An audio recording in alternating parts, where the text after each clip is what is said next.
আওয়ামী লীগের মিছিল এবং তৎপরতা তার অন্যতম প্রধান লক্ষ্যবস্তু কিন্তু হচ্ছে জাতীয় নাগরিক পার্টি এবং গণ অভ্যুত্থানে অংশগ্রহণকারী নেতাকর্মী এবং শহীদ পরিবার আহতরা যোদ্ধা যারা রয়েছে তারাই কিন্তু প্রধান লক্ষ্যবস্তু। ফলে আমরা মনে করি যে অবশ্যই সরকারের এখানে সক্ষমতার অভাব রয়েছে।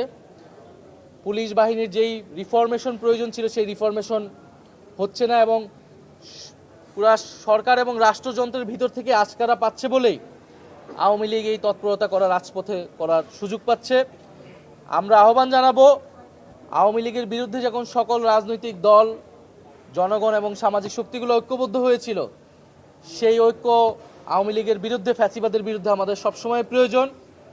যদি কোনো দল সেক্ষেত্রে আপোষও করে, জাতীয় নাগরিক পার্টি সেক্ষেত্রে আপোষ করবে না।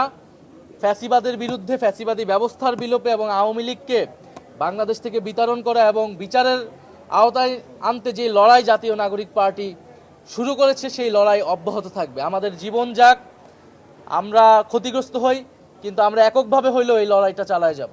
আমরা যখন অন্তর্বর্তী সরকারের সাথে বসেছি, প্রধান উপদেষ্টার সাথে বসেছি, আমরা কিন্তু জাতীয় পার্টির ব্যাপারে আমাদের অবস্থান স্পষ্ট করেছি। বিশেষত সাম্প্রতিক গণ অধিকার পরিষদের সভাপতি নুরুল হক নুরের উপরে জাতীয় পার্টি নিষিদ্ধের কথা বলার যে হামলাটা হলো সেনাবাহিনী এবং পুলিশ আইনশৃঙ্খলা বাহিনীর দ্বারা, সেটি কিন্তু অনেক উদ্বেগজনক এবং তার বিচারও কিন্তু আমরা এখনো পাই নাই। সেই তদন্তের আসলে কি হলো সেটা আমরা পাই নাই। সেটারও আমরা সেই তদন্ত যাতে প্রকাশ করা হয় এবং তার বিচার নিশ্চিত করা হয়। এবং অবশ্যই জিএম কাদের সহ জাতীয় পার্টির এরা অবশ্যই ফ্যাসিবাদের দোসর, এদেরকে বিচারের আওতায় আনা উচিত, গ্রেফতারের আওতায় আনা উচিত। আপনারা জানেন আমি ট্রাইব্যুনালেও সাক্ষ্য দিচ্ছি। ট্রাইব্যুনালে কিন্তু এখন ব্যক্তি হিসেবে শেখ হাসিনা সহ কয়েকজনের বিরুদ্ধে ব্যবস্থা নেওয়া হচ্ছে বা মামলা চলমান। আমরা মনে করি এটা দল হিসেবে আওয়ামী লীগের বিরুদ্ধে তদন্ত শুরু করে বিচার কার্যক্রম শুরু করা উচিত, কারণ ট্রাইব্যুনালের কাছেও কিন্তু যথেষ্ট পরিমাণ তথ্যপত্র এখন এসেছে। ফলে আমরা সামগ্রিকভাবে মনে করি ফ্যাসিবাদীর দোসর এবং ফ্যাসিবাদী ব্যবস্থা বিলোপের জন্য যে নতুন সংবিধান, সেই নতুন সংবিধান প্রতিষ্ঠার মাধ্যমে এবং গণপরিষদ নির্বাচনের মাধ্যমে আমরা এই সকল সমস্যা থেকে উত্তরণ করতে পারব। এনসিপি হারিয়ে যাচ্ছে না, এনসিপি দ্বিগুণ গতিতে তার কার্যক্রম চালাচ্ছে। আমাদের বাংলাদেশে পদযাত্রার পরে আমাদের একটা কথা ছিল, সেই সময় জুলাই মাসের পরে আমরা আসলে প্রবাসে আমাদের সফরগুলো করবো, আমরা কিন্তু সেই সফরগুলো করে যাচ্ছি। ফলে আমাদের অ্যাক্টিভিটি সেখানে একটু হচ্ছে। আমরা কিন্তু আবারও দেশব্যাপী আমাদের উঠান বৈঠক কর্মসূচি চলমান আছে। বরং আপনাদের কাছে আহ্বান থাকবে, আপনারা আমাদের এই যে কার্যক্রমগুলো হচ্ছে সেগুলো যথাযথভাবে যদি প্রচার করেন, আমাদের জন্য সহযোগিতা হয়। যেহেতু আমাদের পক্ষে কোনো কর্পোরেট প্রতিষ্ঠান নাই, আমাদের পক্ষে কোনো এজেন্সি নাই, কোনো ডিপ স্টেট নাই।